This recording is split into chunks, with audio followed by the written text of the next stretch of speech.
Going to call to order the council meeting of May 5th, 2020. Could we come to order and stand for the Pledge of Allegiance? Place your right hand over your heart. I pledge allegiance to the flag of the United States of America and to the republic for which it stands, one nation, under God, indivisible, with liberty and justice for all. Madam Clerk, could you call the roll?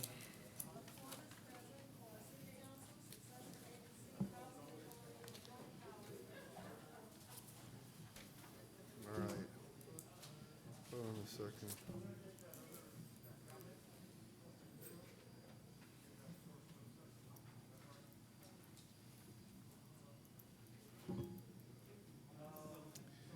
We're going to pull DR5 on page 5.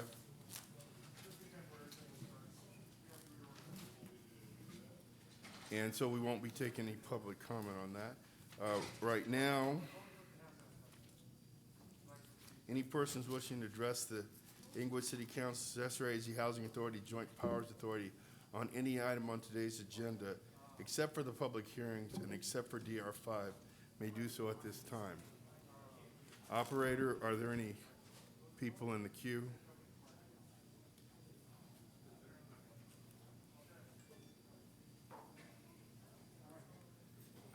Artie, I'm sorry, Mr. Fields or the mayor? I just heard. No questions in the queue. Item 1, CSA 1 and H1. Move approval. Madam Clerk.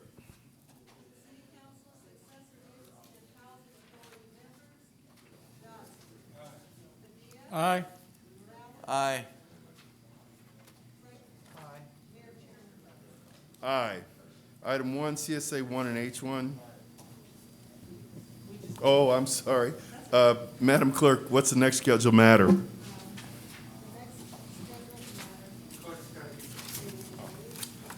hearing to consider an ordinance amending Chapter 3 of the Inglewood Municipal Code to implement a citywide permit parking district program. Has the notice of this hearing been given in the time, form, and manners required by law? And do you have the affidavit on file? Notice has been given and affidavit is on file. Have any communications been received on the matter? Communications have been received and I issue Yeah, Mayor, nobody can hear. Okay, hold on. There might be a problem with the mics. Hello? It's her mic. Wait, please. Here we go. Okay, so have any communications been received on the matter? All right. Are they going to be presented to us? how we're going to do it here. We can read them and, because we put them in pros and cons, like for and against. How many do you have? A lot. Then I guess what we'll do is we'll pass them out to the council. They're in a package, right? You have a You want me packet. to read the names of who, You know, we've never, this is new to me. So, Mr. City Attorney, do we have to read these into the record, or can we give them to the council so the council's aware? You read them into the record, that's their public comment. What I'm saying, here at the meeting, read them into the? Yeah. Is that necessary? Yes. All right, go right ahead. Well, would you like me to give the presentation first and then we do it? Now I want to hear the comments first. Go ahead.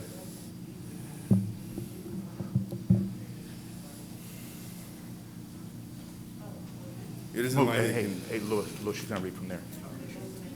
Put your, no,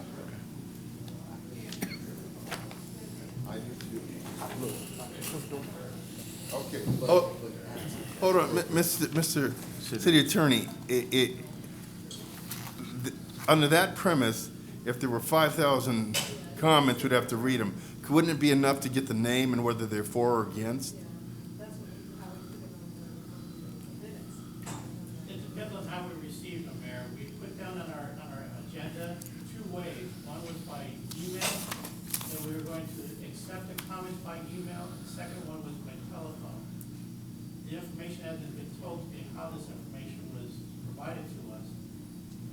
I understand what I'm saying, but it would seem that there wouldn't be a requirement that we'd have to read everyone that could sit at home and write an email. I would think it'd be whether they were for or against. And if they're on the phone, Will can hear. And after the phone, they're speaking. Correct, but the city council has to be aware of them. Council going to take a break to review that information? Yeah, we definitely can do that. Most of the time, Mayor, we would have copies for you guys, and we would send them out. Okay. Today, they came in a lot, they came today. Okay, and And so, but we will make sure that you guys. What's the total And number? you'll get copies of this. There's only 10 and they're short. Let's listen. today we'll listen to them. Okay. Verse 10. All right. Thank you, Mr. City Attorney. And for the record, the mayor makes an absolutely good point that if we had 100 of them under your construct, we'd actually have to read them, so we have to come up with a better resolution for that. Correct, and In the past, though, we've always just received them. Yeah, I agree. what we would do in that aspect of it is that we would ask the court, or excuse me, the city council to make a decision as to how much time we wanted to allow for that particular Exactly. public hearing. I like that. Okay, Ken? come on up, Ms. Thompson. It's showtime.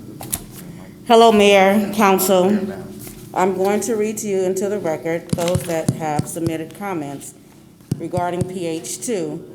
We have Leonard McEllen. He is against the permit parking. You have Joel Vallejo, would like to know how much the permits cost and how many will be allotted per residence. We have Juan, no last name given, and he would like to know if the permit parking would be amended to the Chapter 3. He suggests implementing a street parking permit with a 4-hour limit permit during business hours between 8 a.m. and 5 p.m. Monday through Saturday, with 1 parking permit per residence. Considering that many visitors to the upcoming new sports venue might want to use our residential area for parking, then a second option is to have street parking by permit 24/7 every day or on event days. Blair, no last name given, would like to know how many permits per household will be provided. Cheryl McKellen, main concern is about parking permits on Englewood city streets. If you have a graduation, a birthday party, etc., will there be any special permits provided for such events? Judy Smith, resident at 539 St. John Place, comments she's upset that her street is not included in the plan and would like for her street to be included per the parking permit. L. Bradford, no last name given, is a District 1 resident, would like to vote no. You have the desk of Larry and Gwendolyn Goodman, and they vote no to the parking permit. Laura Lynn Panazza would like you to consider adding St. John Place to the citywide parking permit district plan. Mary Dyer was unable to download the PDF regarding page 2, and she's interested in knowing if residents will be charged for the permits. If so, how many permits will be allowed per household? And if there will be visitors, will permits be available for visitors? That completes the comments received in the city clerk's office. Okay. Are there any persons present who wish to address the council on the matter?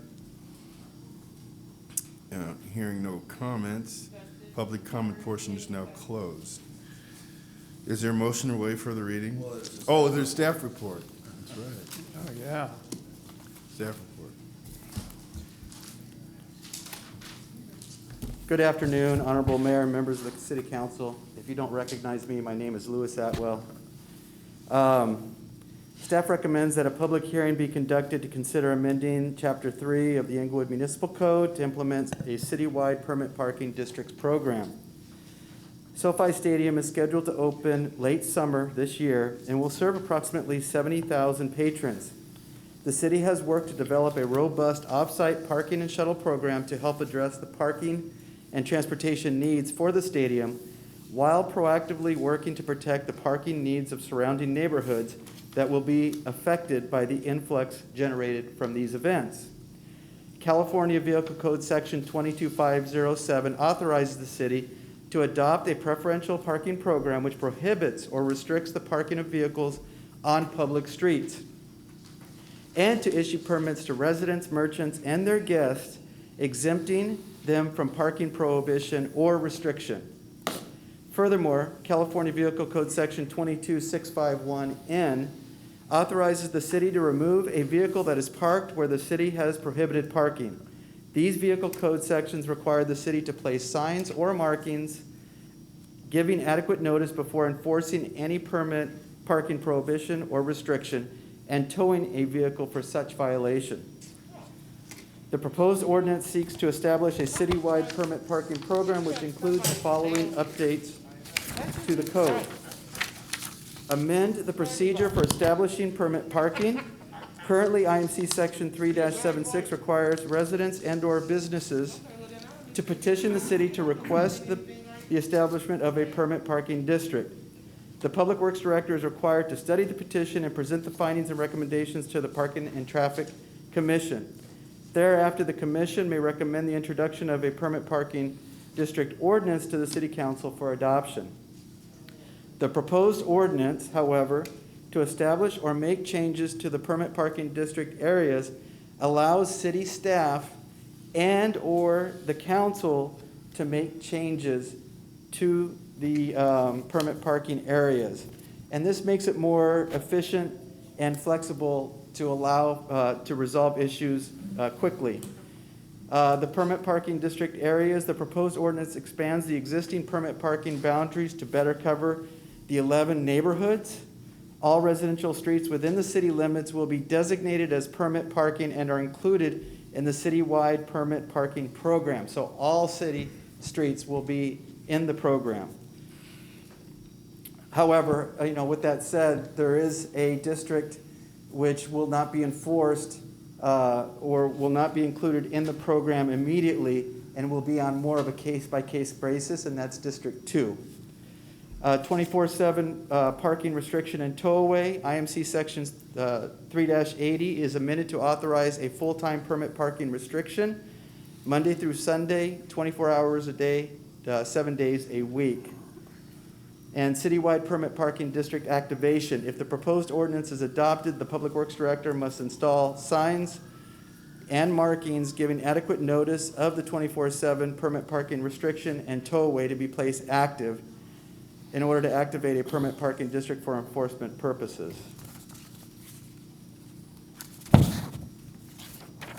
Excuse me.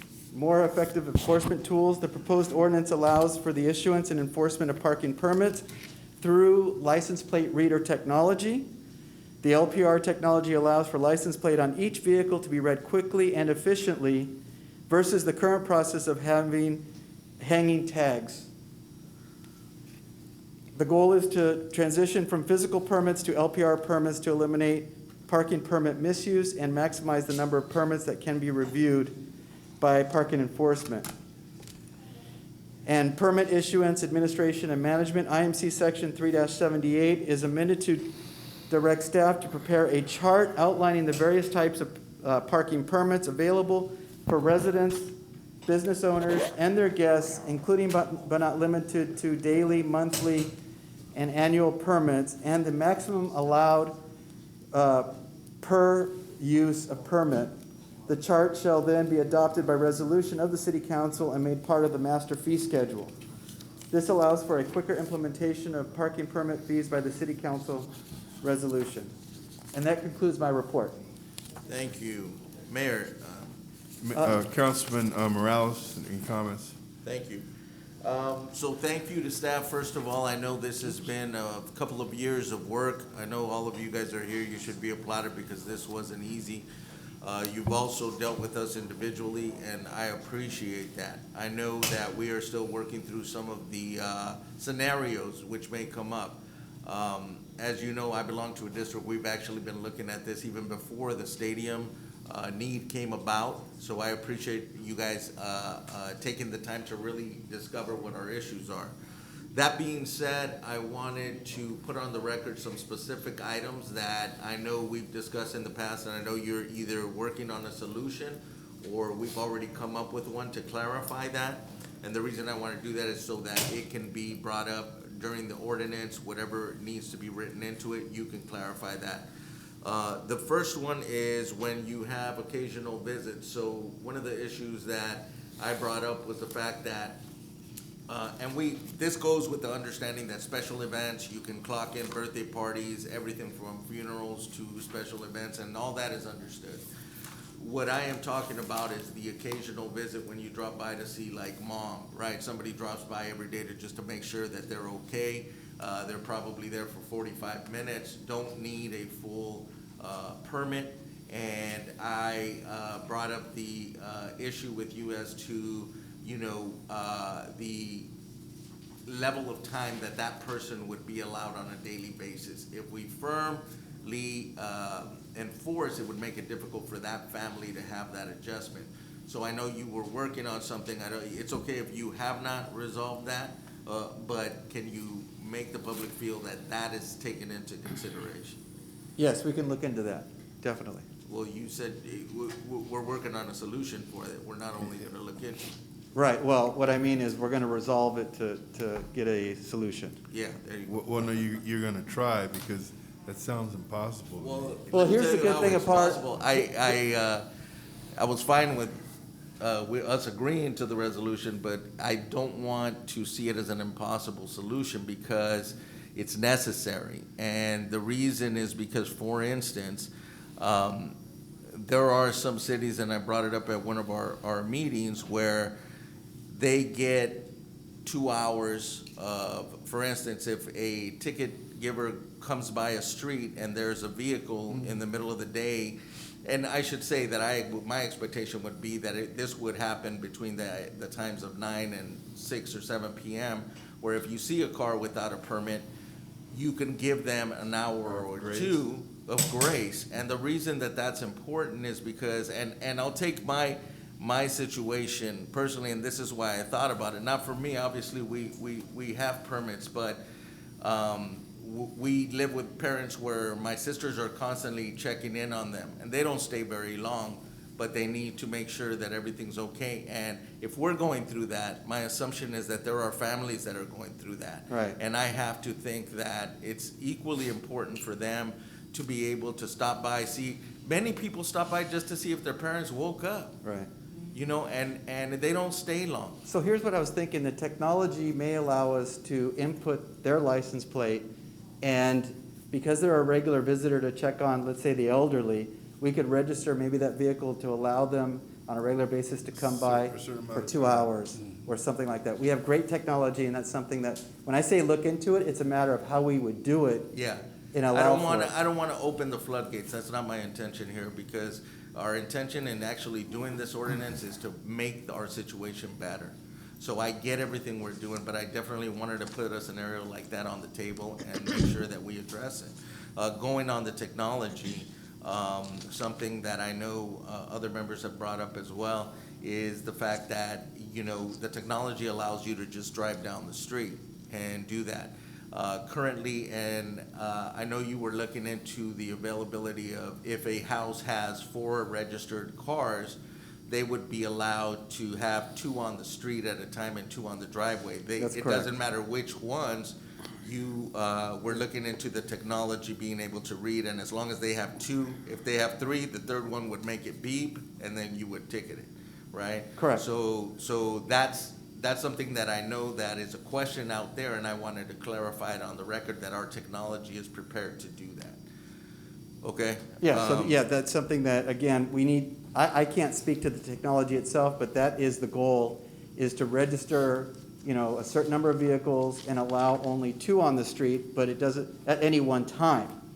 So if 4 vehicles are registered to a household, only 2 would be on the street, and they could rotate those vehicles. Exactly, at their leisure. And the other item is the fact that you would actually be looking into the review, we can review this at any time if we wanted to bring it back, correct? Correct. And I don't know, were you clear as to the fact that we're getting 2 per resident? Did you announce that? No. So what it is, like we talked about, it would be up to 2 allowed vehicles on the street at any one time. Correct. You could register more than 2 vehicles, but only 2 of those vehicles could be on the street at any one time. Correct. Oh, good. And The other 2 could be on a driveway Yeah. or, somewhere else outside the city. no, and I'm saying that because, I just wanted the public to understand they get basically 2 street parking permits because here, 2 of the comments actually asked, how many do we get? So I just want to be clear that they get 2. And by the way, it was 6 people wanted the permit parking and 4 people did not want it. So that's actually a sign that we're on the right track. Absolutely. I just wanted to say that. Amongst those 10 So for people. now, those are my comments. I know we have some other stuff we're working on that I anticipate answers to as well. Thank you, Mayor, and thank you to staff. Councilman Padilla? Great. Thank you, Mayor. Just for clarification, just so folks watching it out there, I know in District 2, we're not gonna be brought into this right away. It's something that we're gonna evaluate, see if there's a need for it in District 2, as we live the farthest away from the stadium and anticipation of any cars parking in the District 2 boundaries. I know, and I want to thank you guys. Your staff report was very well done. You guys gave us information of what other cities are doing, even a city out in New Jersey. So we can really take a look at what they're doing, and then we can take the good, the bad, and the ugly, massage it, and bring it into something here for our residents in Inglewood. That being said, I just want to confirm. So in District 2, we do have, I think, 2 or 3 parking permit districts. So those districts will be included in this transition. That is correct. But the rest of the district will not. Yes. So if you don't already have parking district permits in your area, you'll be fine. It's the ones that have it will just be brought into it earlier than the rest of the district, correct? Yes, correct. Perfect. And again, thank you and your staff that's here, for doing an outstanding job on the staff report. Thank you, Okay. Mayor. I want to make sure that everybody understands what this is for. This citywide permit parking, if you didn't catch it from Mr. Atwell, this is to ensure that when the time comes that people go back out in public and the time comes that all these arenas open on event days, we'll be able to protect neighborhood parking from people that choose to disobey the signs and directions and attempt to park for free in neighborhoods. Oops. Oh, no, and choose to park for free in neighborhoods. So, that being said, that's why we're doing this. Now, I want to make it very clear that the king of residential parking is Councilman Eloy Morales. He's on it 100% of the time. And thank you for clarifying that, Mayor. And so. You heard it here first. So he knows every permutation of every problem there will be with parking. He knows all the pitfalls of our attempt to regulate it, and so I'm appreciative, that we have him here And for these all kidding issues. aside, Mayor, thank you for that. And what I want to say is that not only do we live within walking distance of the stadium, but we already have a parking issue. And so those are things that I take very seriously because I live it and I know my neighbors live it. So that's the key. So I want to thank you, Lisa, Bill Thompson, Vanessa? Vanessa, all, everyone that's been involved. This has been a department-wide focus, this traffic management, operations planning, and I appreciate you guys' work. All Comment, right. Mayor. Yes, sir. Comment. So you may have the dean that's a parking guru, but I am also right behind him, if not neck to neck. That is true. And first of all, I want to thank the staff and the people we've had on contract service to provide us a thorough evaluation and assessment, but I have several questions and concerns. First of all, thank you for now, what this program implements, we'll be able to address that Uber and Lyft stuff that is now parking, residents are parking in, spectators are parking in the residential streets and being picked up by Uber and Lyft to go to current events. I'm also having the issue with weekend warriors where they will park their cars that are not residents on our streets in Imperial Village and then come out with suitcases and go to the Green Line station, go to the airport and do a weekend junket. I'm also dealing with, and this is being addressed, where I have large overweight vehicles that are parked right there in the district, and in fact, they constantly being ticketed but not towed. The proposed program you're implementing clearly addresses those items specifically. But I want to address some more items that haven't been discussed publicly. And I want to bring you to your staff report where on page 3, the first big paragraph, you talk about the previous program. We used to have a residence on a certain block that wanted to have parking permits. They had to get 75% of the residents on that block to say, I want this. This says that the petition must bear the signatures of adults of 75% of different households and or businesses. It excludes what it used to be called the owners. So an apartment, a tenant, now can give a vote on behalf of the owner. Is that what we're prepared to do? I'll let Vanessa talk to that. It's Vanessa Munoz of Wilden Engineering. Yes, Vanessa Munoz with Wilden Engineering. So your current permit parking program allows both the tenant and the owner to vote on the property. And the existing program would just allow one vote for that address. Okay. So that is correct. It could be the owner or it could be the tenant. Okay, thank you. And also, we note that there's no guarantees that to park on the curbside just simply because you get a permit. It Correct. just simply means that that vehicle will not be ticketed or towed. Correct. Okay, so now I'm going to the actual ordinance. On page 8, it talks about the issuing of a permit. And particularly, and I'll use my area as an example, I am 2 houses from the corner of the dividing line of one district to the next. Some of my guests come to visit me. I end up parking my car, in this case, in the other district in order for my guests to park in my driveway. Do I now have to get a day pass or something of that nature in order to be able to park in that other district? So when we're doing the district's lines, we were trying to be very conscientious of keeping both sides of the street within the same permit parking district to avoid those type of scenarios. We will have the scenario at times where, at intersections, which I believe that's what you're describing, correct? Yes. You may have 2 districts. Unfortunately, that's very hard to accommodate because the reality is we cannot have just one permit parking district because you don't want the whole city being able to park everywhere. And I welcome that. Right?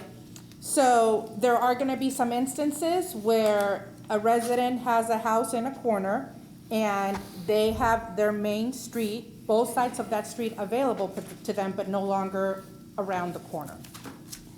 Okay. Does So that answer your question? It answers the Yes, question. okay. Now I want to go to the fee structure in the Exhibit D. Okay.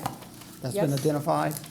I got mixed comments from the Walker Consultants and their assessment of the fee structure Correct. versus what is posted here. So I just need confirmation. Okay. And also, I'm going to comment about other other examples on how we, and I'll use my district specifically, on how we have challenges of other entities that come into the community that is only in and out, as my colleague said, only on an interval basis or just a few hours. Page 4 of your Exhibit D, you reference funerals are free. Now, this is the Exhibit D. Yes, But you that's say the resident must provide vehicle license plate for each vehicle attending. Correct. So how is the pastor who's going to have a funeral in the residential community, and I have several churches in my community, residential, are going to identify who is going to attend the service to get that license plate. Right, so ideally, we would like to go with the license plate reader, which is the technology we're gonna use. But we know in the beginning stages, we may have to hand out the daily passes for that to facilitate it. We were also trying to be sensitive to the funerals because that is a moment in that person's life that's very sensitive. But ideally, we are gonna work with those pastors or churches to develop a good system to make sure that it works for everyone. I don't know if I answered your question. No, I think because that we need to work on this one, this we'll section. go with hard copy passes first, sorry. Okay, so with the report from the Walker Consultants, it says on page 11 that the funeral receptions and memorial services, they can get up to 25 one-day visitor parking passes Correct, per year for free. yes. My district has several churches, several funerals at each church throughout the year. One 25-day pass is not, for the whole year, Right. is not gonna cover it. It would not be per church, and it would not be per pastor, it would be per, like a family individual. Thank you for clarifying that, because I was really concerned No, because. no, it's not per church or pastor. And in addition to the church again, they have church anniversaries, they have pastor anniversaries, they have revivals. I go through that same process, just weigh in on how that's gonna be addressed. I think for those are beyond a funeral. Should be dealt with more as a special event type of scenario. And there's times even now under our current parking program where we have special events and we waive the permit parking during certain hours because it's gonna impact too much the area. Yes. We're trying to move away from that, but there's gonna be those special occasions where that's gonna be the only way to accommodate that special scenario. Okay. Addressing the concern like my colleague had regarding care for their adult parents. Your staff report on page 5 of the Exhibit D, first item talks about medical care provider. Compared to the Walter Consultants report on page 11, it says, I'll use what you have in your Exhibit D first, that you can get up to 3 permit semi-annually free. The report from the Walker Consultant says I get up to 3 medical care giver parking permits per year. Right. Which one is it? Well, we didn't, so the Walker Consulting report was a guide for us. We didn't take everything verbatim from there. Okay. What we did is we took it as a formula to follow. If you, and I didn't bring the copy of that report, but there are some areas within the report that they are very general in their statements of this is the research. We recommend cutting into various districts. We recommended to having a visitor program. And they gave us samples, and then we had to, based on the type of population and the density of the city, make some concessions. The reason we changed the medical care provider, that's a change we made toward the end, was to ensure that it wasn't going to be taken advantage of. To be honest, we thought a year may be too long, and there's a lot of things that changed within residential neighborhoods, and it's still for free. And because we are electronic, we're not going to inconvenience the resident too much because they can go into the portal with their login, enter the information, we verify it again, and it can be approved within 24 hours. I like it. So And that I was like the reason for the deviation was, again, to minimize abusing the program.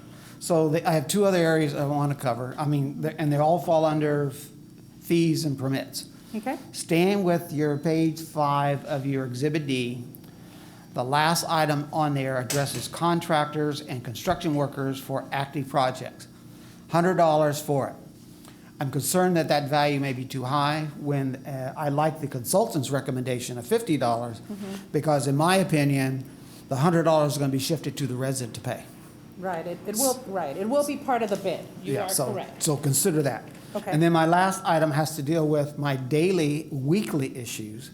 And that has to do with, I have daycare, I have schools in the district that are residential. I have the gardeners that come once a week. I have maintenance services for the air conditioner, heating services. I may have a plumber, painter, day laborers, AT&T, DirecTV, Golden State Water, all that.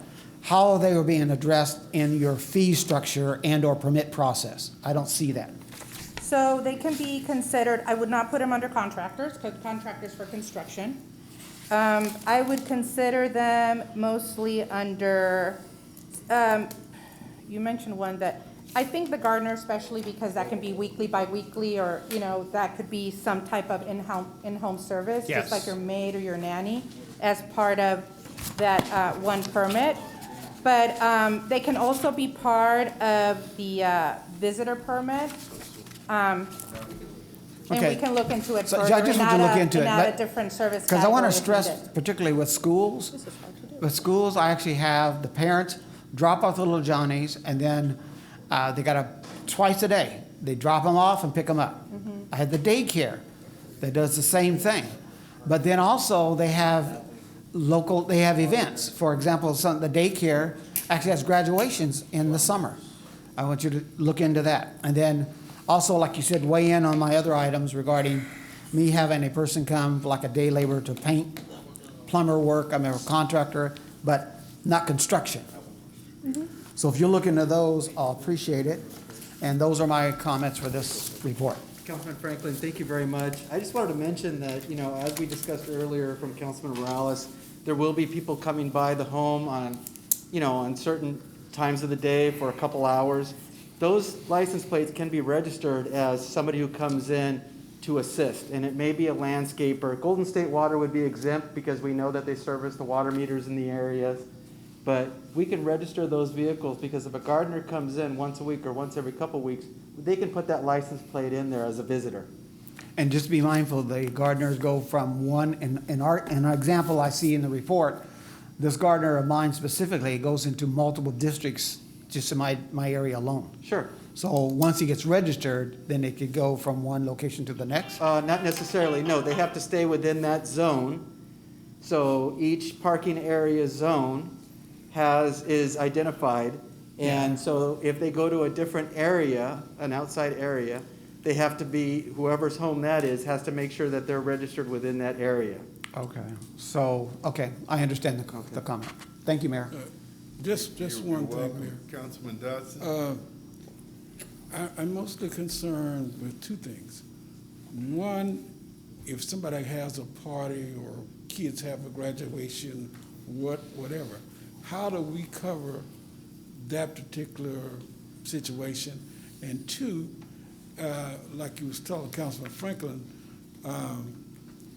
when we have gardeners who come and, you know, they may work at my house, and then they'll go across Manchester to work at somebody else's house.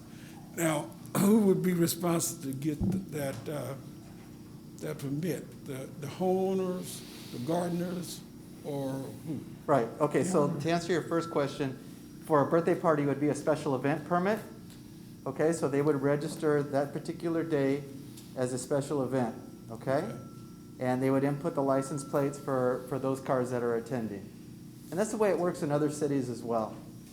As far as the landscaper goes, they just need to make sure that the landscaper that goes to, let's say, your house, you register that landscaper's vehicle as a visitor to your home for a couple hours a day.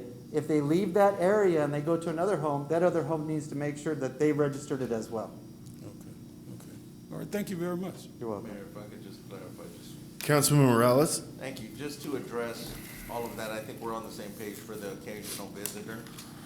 I was hopeful that we could come up with a situation where no registration, what you do, and you can consider this, a daytime restriction from the hours of, say, 8 a.m. to 6 p.m., which would allow any vehicle to stay for 2 hours maximum. And the enforcement can come by, chalk the tires, or whatever is more technologically available, and then that would be it. You would do it from Monday through, let's say, Friday or Saturday only.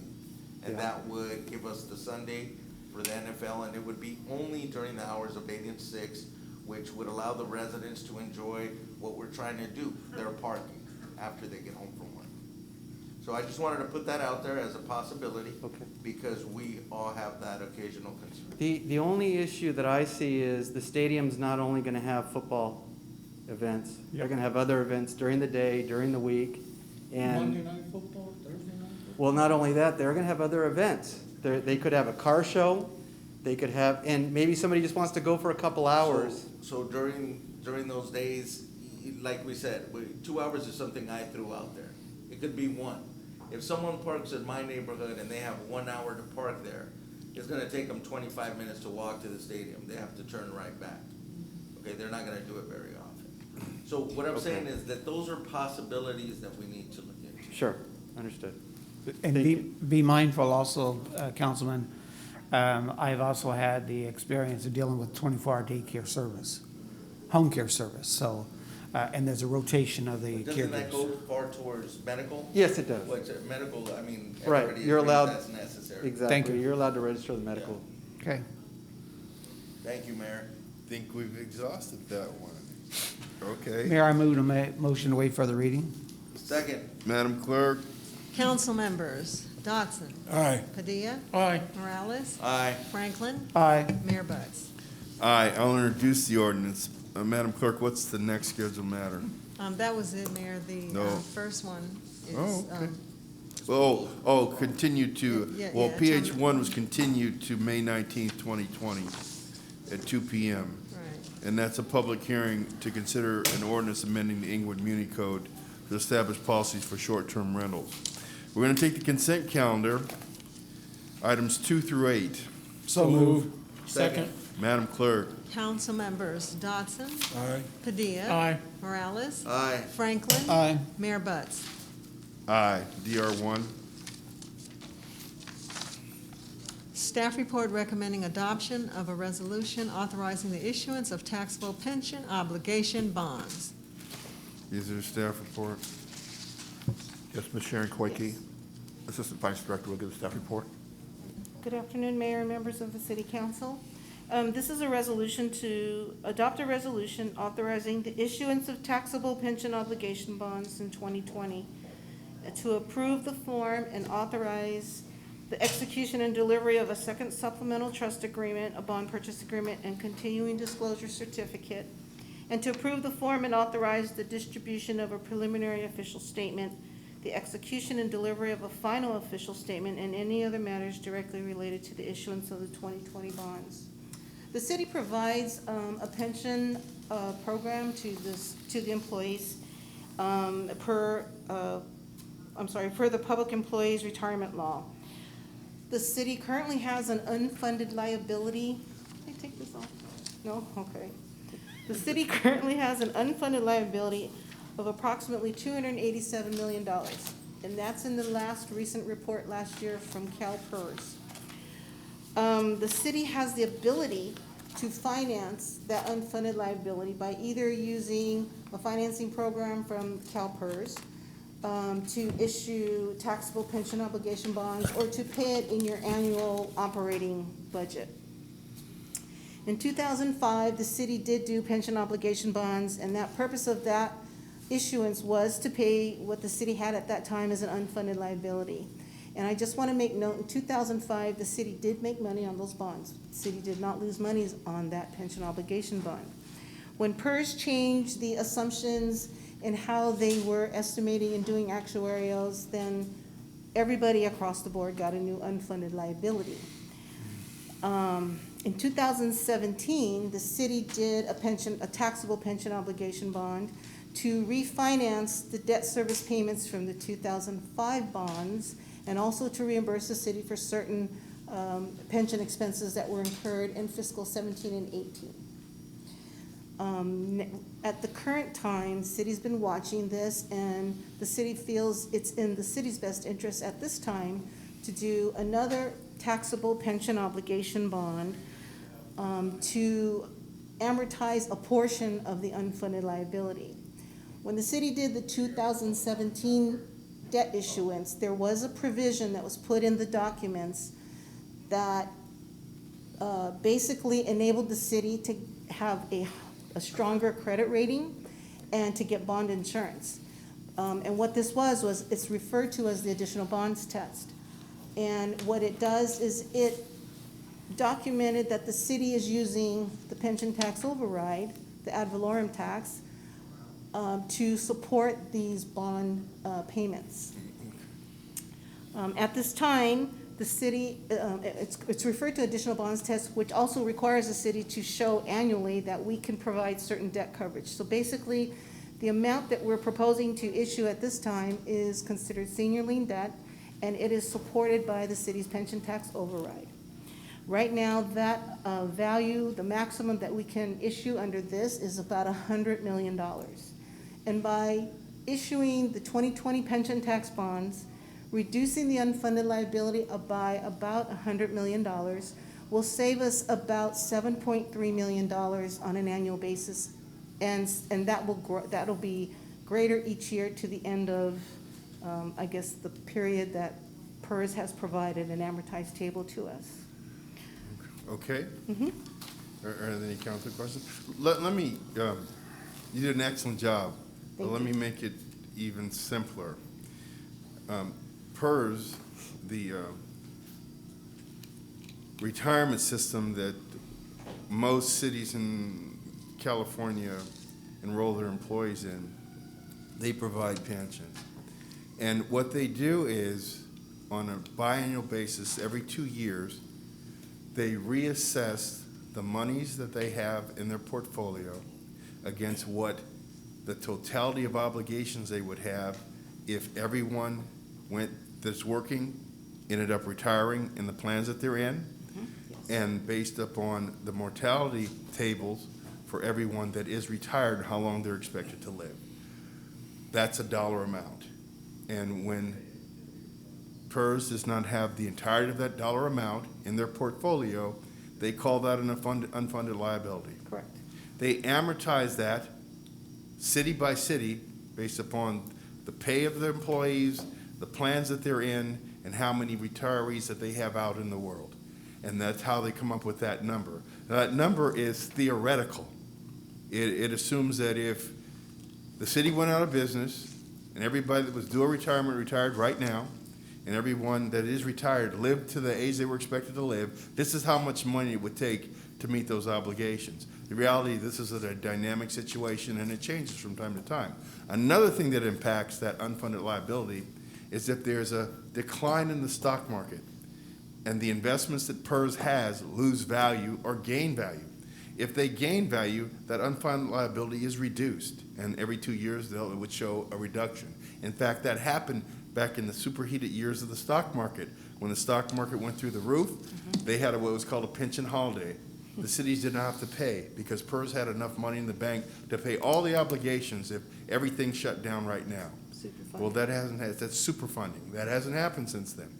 In fact, now, in July is the biannual reassessment. Well, the stock market has declined with the COVID crisis. So it's very likely that every city in the system will get, their unfunded liability will rise, okay? So now, let's understand it. It's an imaginary number, but it's one that the piper has to be paid.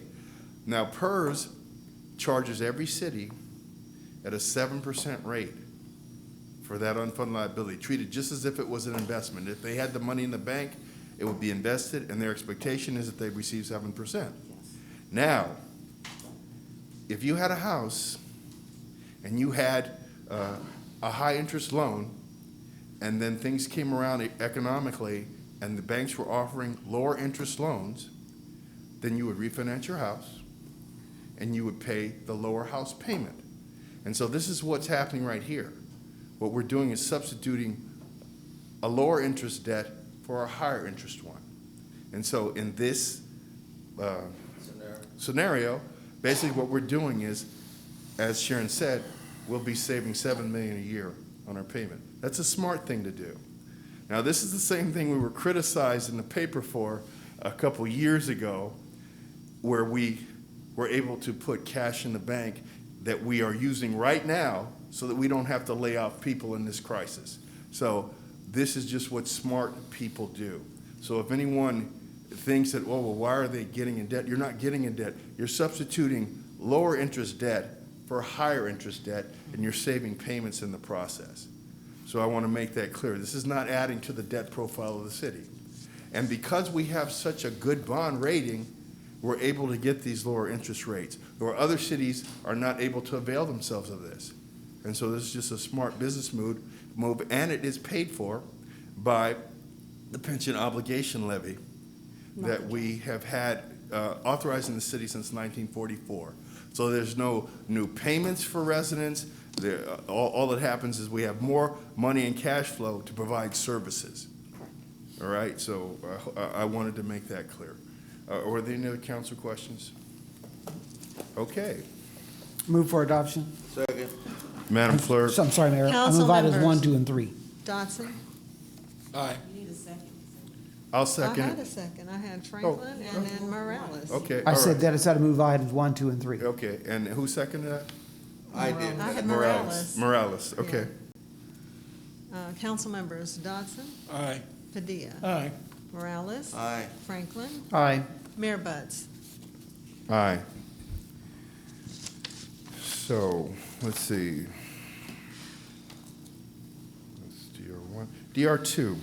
Staff report recommending adoption of a resolution amending the fiscal year 2019-2020 capital improvement program budget for the Intelligent Transportation System gap closure improvement project in the amount of $13,500,000. Has the notice of the hearing been given in a time, form, and manner as required by law? It's not a It's not a public hearing. hearing. Oh, I'm I sorry. move for, Mayor, I move for I adoption. apologize. Second. All right. Madam Clerk. Council members Dodson, Aye. Padilla, Aye. Morales, Aye. Franklin, Aye. Mayor Buds. Aye. DR3. Yeah, 3. I just seen if you guys are paying attention. I knew that.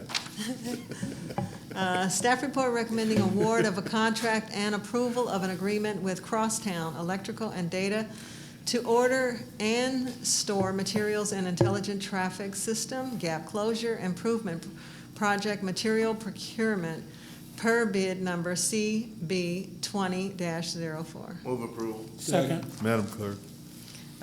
Council members Dodson, Aye. Padilla, Aye. Morales, Aye. Franklin, Aye. Mayor Buds. Aye. DR4. Staff report recommending approval of agreement with Curtis Rosenthal, Inc. For real estate appraisal services for the purpose of IBEC project, subject to the approval of an advance fund agreement with Murphy's Bold LLC. So moved. Second. And we call it the IBEC.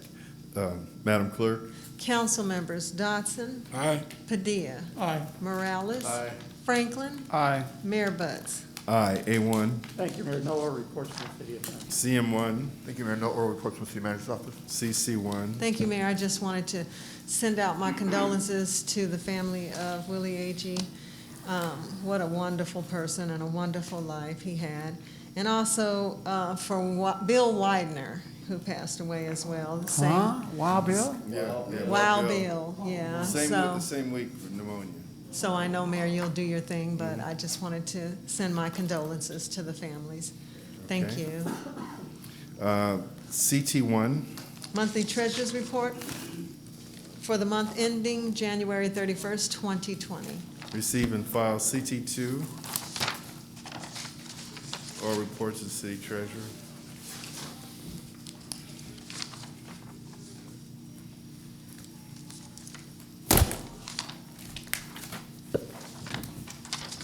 I'd just like to also say a couple of words regarding Willie Agee. Willie Agee was my cousin, and you know, he had moved here from Alabama a number of years ago, and he had been a long-haul truck driver for over 30 years. So there was still a number of us that still live right here in the city of Englewood. He had myself and a niece and 3 more cousins. And I just want to express my gratitude and appreciation to Alicia Smith, who organized a birthday celebration for him for his 90th birthday. More than 17 people attended that particular birthday celebration. It was held in El Segundo. It was really, he was just overjoyed with it. Congresswoman Waters attended. She not only attended, she sponsored it and paid for the luncheon. And I believe Mayor Butts attended earlier that, during the event, and Councilman Dotson also attended it also. But that was also a really highlight and, for him. And Alicia, just want to just say my personal thank you for how you looked after my cousin over multiple issues. They had breakfast almost every Sunday together until the virus situation came up. And, and the park was really the highlight of his life also. He was just so proud of that. And it was quite an honor, and thank the council and the mayor for making that happen for him. And he told me himself that, Wanda, I'm going to leave money in my will to take care of that park. And I said, okay, Willie, that'll be a good thing. So he, he loved this city and was very, very proud of being named chairman of the parks. And he took that very seriously, and he worked very hard in those parks. So he was, just a very special person to all of us, and he got a real kick out of letting everybody know that he was a Republican. Yeah, he did. And of course, all the relatives hated him for it, but he would always kind of throw, let people know, yeah, I am a Republican. And so I just want to say a special thank you to Alicia. And, and he had a number of people that he was very fond of, but Alicia was really number one in this city because they were very close. And I'm sure there was others, but I know that one was because he told me himself, and then I saw evidence of it. And also, I'd like to have this meeting close in memory of Katherine Johnson. Katherine Johnson was the astronaut who calculated the rocket trajectories and Earth orbits for NASA, early space missions, and was later portrayed in the 2016 movie Hidden Figures. Former President Obama, who awarded her the President Medal of Freedom in 2015, called her a hero to millions. And also, I'd like to have this meeting close in honor of Joyce Dorn's sister, who passed also about 3 weeks ago. Her name is Mary Catherine Davis. And one other issue I need to bring up also that members of my block had brought up regarding our trash pickup on trash days. There's this one particular vehicle, this guy got like 5 or 6 things hooked onto it, and he's driving all over the city, picking up things out of the trash containers. It's a business for him. That truck has got to be as low as from that monitor to where I'm standing. And it's just a regular business for him. So I would like for the city to kind of look into that because there's been a lot of complaints about that individual. He doesn't just have a bike or a car. This guy got a truck with other things attached to it, robbing our trash pickups. So I appreciate if you look into that. So again, that concludes my comments and my remarks.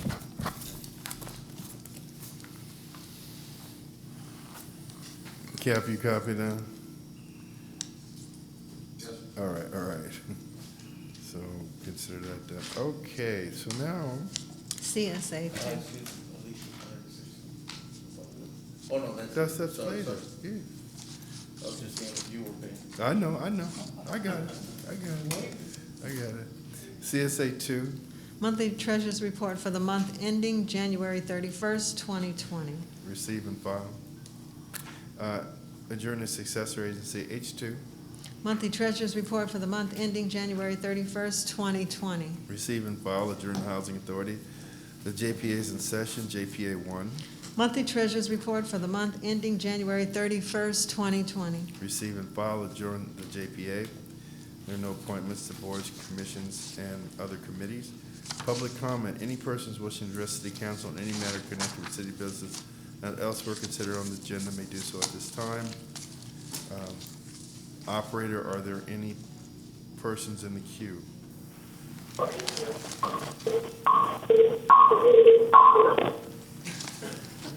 No, we didn't want the music video. Ethan, any people?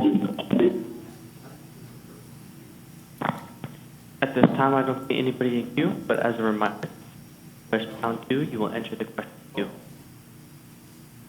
Okay, there are no speakers in the queue. No, they just, he just told me. It's like God, you know? Okay. So we'll close public comment. Now, mayor and council remarks. And so I had hoped that his niece was going to be present by now. She was coming from Cerritos at 2:30. So what we'll do is we'll start with the council remarks, and then we'll play a video tribute. But we're closing the meeting in honor of Katherine Johnson, Mary Catherine Davis, Wild Bill Widener, and Willie Agee. So Councilman Dotson, do you want to start? Yes, sir. First of all, I want to say happy Cinco de Mayo to everyone. And I want to thank this mayor and council for their tribute. I haven't seen it yet, but I've heard it's wonderful. You have paid to my good friend and brother Willie Agee, who I affectionately call Willie E. Agee was proud to be a longtime resident of the beautiful city of Englewood. He always said that it was a bright light, a bright star sitting on a hill. With his encouragement and support, I entered public service, first as a planning commissioner, then as city councilor. He was very supportive of anything that we bring at positive light to the city and council. As a commissioner and chair of the Park and Recreation Commissioner for over 20 years, Commissioner Agee was committed to the parks, and programs to make them the best in the nation for our children and residents.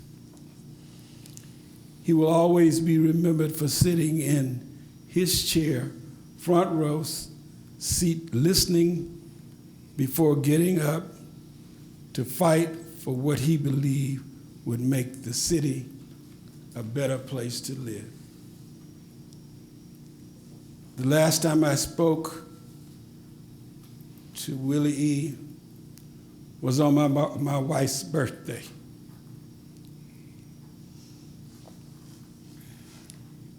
When my assistant Alicia put us on a three-way connection, and he sung happy birthday to her from his hospital bed.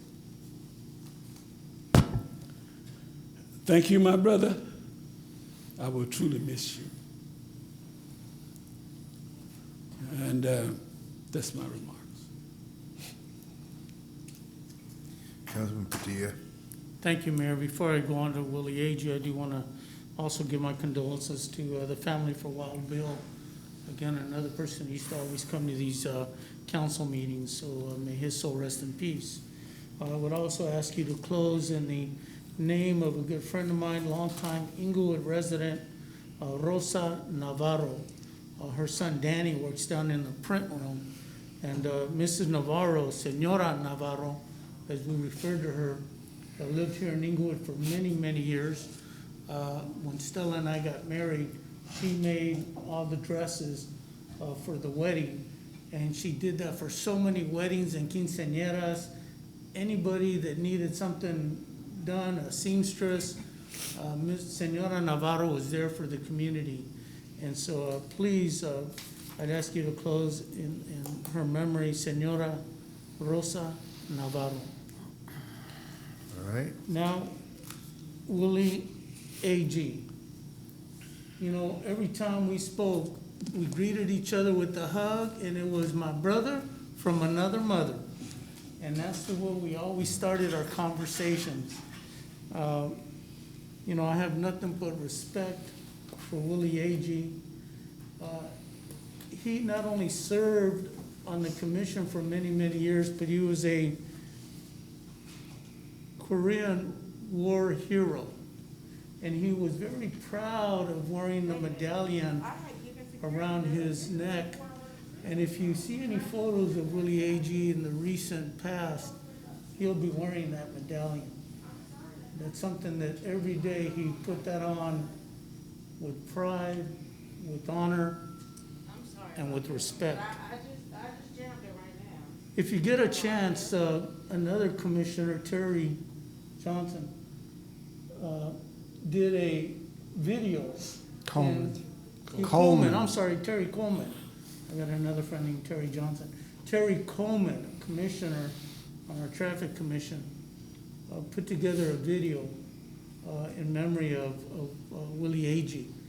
And he put that on Facebook, and again, it's a great tribute to our dear friend, Willie Agee. Willie Agee was very proud of living in the beautiful city of Englewood, but he's also very proud of the diversity that we had here in our community. He always talked about that. And I do want to say that Willie walked the walk and talked the talk. He went to all the community events, always made time to come over and greet folks and talk with folks and interact. And I used to always, you know, be amazed at his age and how you know, he used to move around, man, with so much ease and stuff. And it was like, dang, he makes 90 look like 40, man. He was so, you know, agile. But he will be sorely missed. But his memory will always be cherished, and he will always be in our thoughts and prayers. And every time I look at that seat over there, I will be seeing my brother from another mother. Rest in peace. Councilman Franklin? Yes, I too want to honor Willie, but before that, I want to reach out to Mrs. Joyce Dorn and her sister. She just lost, Mary Catherine Davis. It's definitely a blow when you lose your immediate family, and First Lady Joyce Dorn of the city of Englewood for years has embraced the city as well as the community, and I know that she's hurting now, and so my heart goes out to her as well. Wild Bill Wagner, it's interesting on how Wild Bill would always come up to the podium and he'd have his issues, but more importantly, they were all genuine of concern, and so heart goes out to his family, and may he rest in peace. So Willie Agee, we go back multiple decades, back in the days when I used to be the chair of the Park and Recreation Commission, and he came on board as the commissioner and then ultimately succeeded me, that we used to ride together going from park to park and identifying things that needed to be done in the park. But his legacy of the things that he has done today in honor of the commission and the staff and this council of improving the parks tremendously. And the most current item that has occurred that my residents completely embrace has to be the multi-purpose walk track, rubberized, with the exercise stations that is there. And then also with the Kaboom program, where we have new playground apparatuses throughout a number of our parks. And then he made sure that he called us his little black boys to make sure they had a football field. And with the mayor and council, we worked on the multi-purpose fields that is now at Ed Vinson Park, in which he was excited to realize that he played a leading part of making that happen. He was faithful, as my colleague said, of attending public events. I had District 4 town hall meetings. He was in my district. He faithfully attended, and he had regularly gave me comments regarding how we can improve the quality of the residents of District 4. My heart goes out to him and his family, and may he rest in peace. Thank you very much, Mayor. You're welcome. unfortunately, his niece and great-great-niece haven't arrived as yet, but hopefully before we play the tribute, they will be able to. You know, Willie Agee was an anchor of the community. You want me to speak before you? Oh, I'm sorry. I thought that. That's okay, I could close. No. You did crown me king. Go right ahead, Councilman Morales. My Yeah. apologies. No, well, obviously there was some big losses in the past few weeks, and we all feel them in different ways. First, thank you, Councilman Franklin, for bringing it up. The Dorn family, we offer our condolences as well during this time. While Bill Widener, he was my resident, and you know, Ralph actually did a really good job of saying, you know, when he came up, he really had something. He really had something to say. But aside from that, you know, having had some side conversations with him now and then, I was always, you know, eager to listen to his stories because he was one of the last connections to the old Englewood. And the fact that I saw how his transition was to coming in and kind of seeing new leadership, taking the time to get to know us, and just kind of being part of it, it's a lesson that so many people can learn from. So again, you know, our friend Wild Bill, may rest in peace. So Willie Agee. So when we first got elected, Willie Agee, needless to say, he was on the other team, let's put it that way, and he made it clear it was a crack up the way he would, you know, approach us. But one time in 2003, I was elected in 2003, and one time out there in the hallway, he pulled me aside within a few months, and I didn't know what he was gonna say, but he said, "Hey, I like you, I'm just out there, you know, doing what I do." I said, "Oh, okay," well, he softened the blow, right? And he made me feel better. And it shows that for him, the type of person he wasn't in any way trying to do anything to hurt anybody's feelings. He wanted to be part of this city that he loved and was committed to. The years went by, and his support consistently grew until we have what we had recently. And I have to say that one of the best things I can say about Willie is that when he was with you 100%. I mean, we felt the support. There could be 100 people out in the audience coming up to us and just saying something against what we were about to do, and he'd get up there by himself and support us. And I have to tell you, you know, that is the kind of person that has a huge reach, and it's evidenced by the folks here. I mean, we see even the chief of police here who goes way back, and I know Alicia, and I just wanted to share my connection with Willie, and may he rest in peace. And Mayor, thank you very much. Okay. I go back with the city back to 1972, and Bill Widener lived here then. So he saw the entire change of Englewood, and he was always here with a select group of people that were always here at council meetings. And like Councilman Morales noted, the things he said always made sense. That's not always the case with people that speak all the time, but I paid attention to him. My condolences to the Dorn family. Although I was here since 1972, I really didn't know Willie Agee when I left in '91.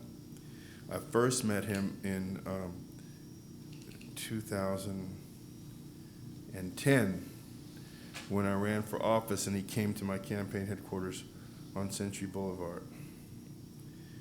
And he said he came to check me out. He let me know he was a Republican. And I had this slide presentation of, you know, people I had met along the way, and there were 4 presidents. There was Ronald Reagan, Bill Clinton, George W. Bush, and Barack Obama. And when he saw those pictures of Bush and Reagan, he said, "You're my man." And he's just an anchor of the community.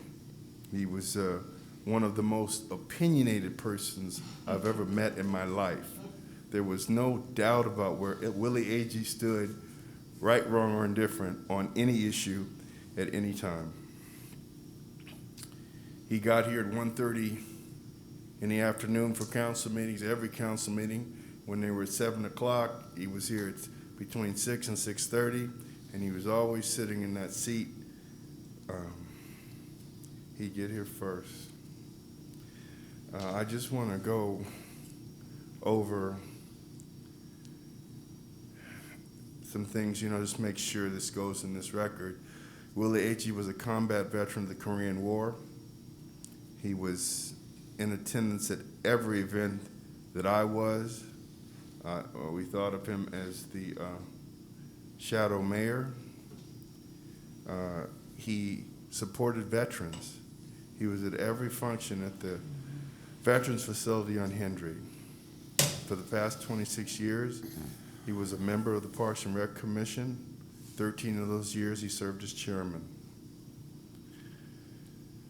He was a tireless advocate for the parks, and it led the council to, when we refurbished and reconstructed the Inglewood Playhouse, it was renamed the Willie Agee Playhouse in his honor.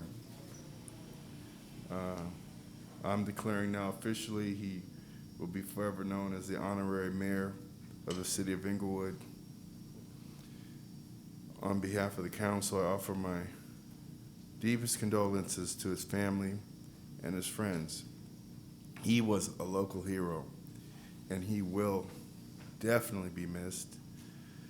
He always sat in that chair. I want to thank Alicia during his last days. She was always there for him. He contracted the COVID virus while he was undergoing treatment for lung cancer, and because of that, he spent his last days not in the presence of others, but knowing that he's just beloved. And the thing that made him the most proud was his name on that playhouse. And I'm so grateful that he received his flowers while he was alive. So, until we meet again, Willie Agee. So you play the tribute.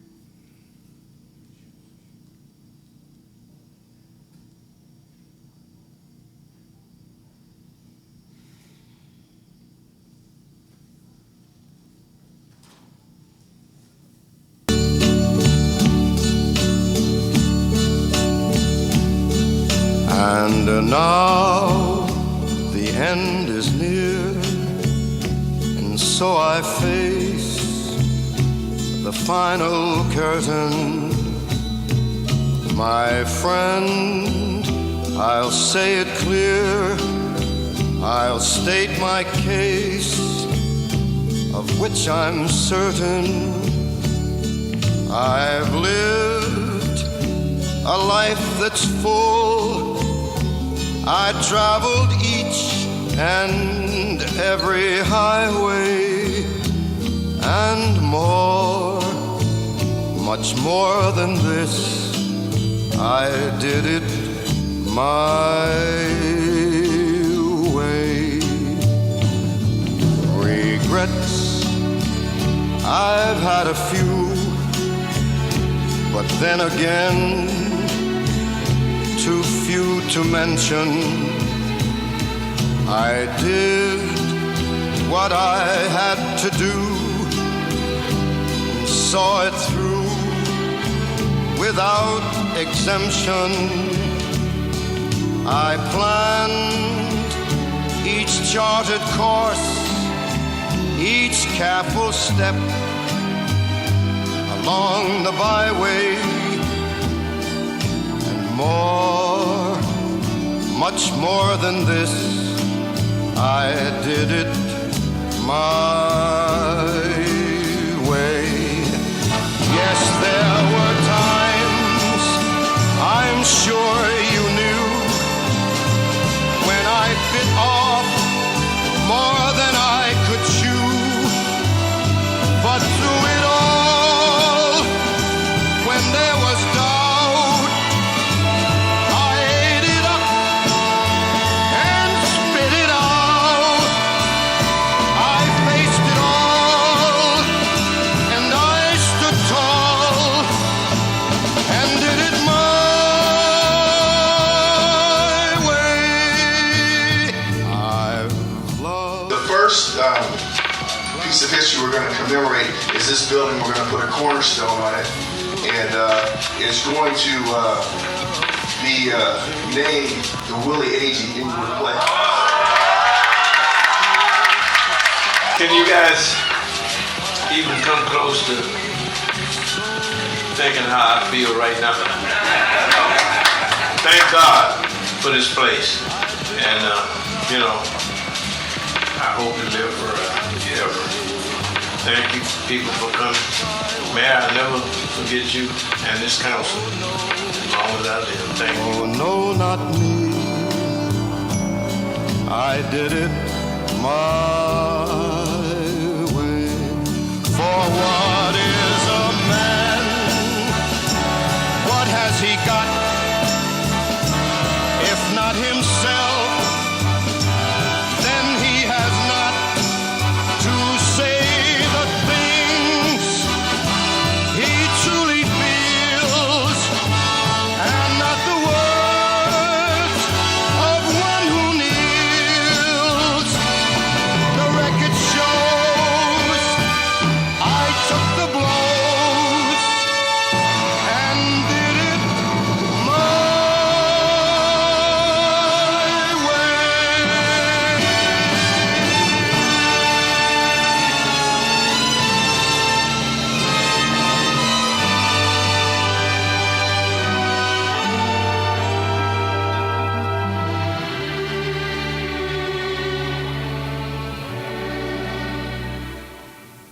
Yes, it was My name is Willie Agee. Willie Agee and Willie Agee, and I live in the beautiful city of Englewood.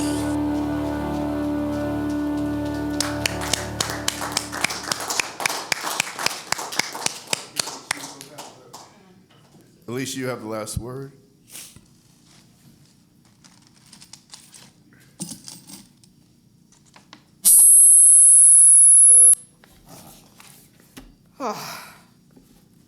As you all probably know, it's going to be tough for me, so forgive me.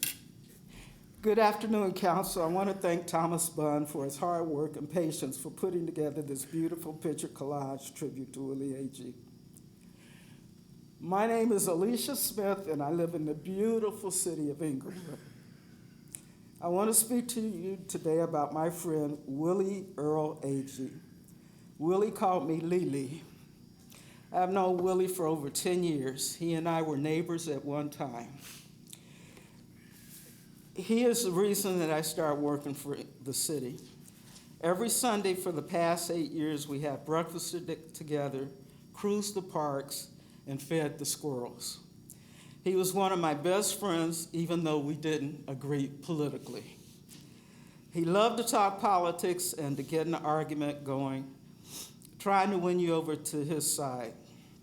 And then when he saw that he had you rattled and upset, he would look at you and smile and laugh. Sometimes I think that's what he lived for. Willie was a Korean War combat veteran. He loved his country. He was truly honored in 2012 when the South Korean government and the Department of Defense honored him and his fellow veterans for serving by awarding him with the medal that he always wore around his neck. Although his greatest honor was having the Willie Agee Playhouse named for him. He was a humble man who came from humble beginnings, and he never forgot it. Agee was one of a kind. You always knew where he stood, on issues whether you agree with him or not. The AG family wants to thank the council for this tribute and the honors that they have bestowed on him over the years. They request in lieu of flowers and cards that a donation be made to the Willie A.G. Playhouse. His funeral will be next Wednesday, the 13th at 12 noon at Inglewood Cemetery and Mortuary, 3801 Manchester Boulevard. Due to the virus, attendance is limited in number to close friends and immediate family.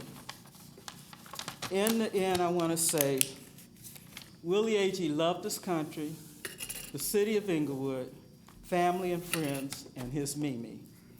He lived to be 90 years old, and he had no regrets.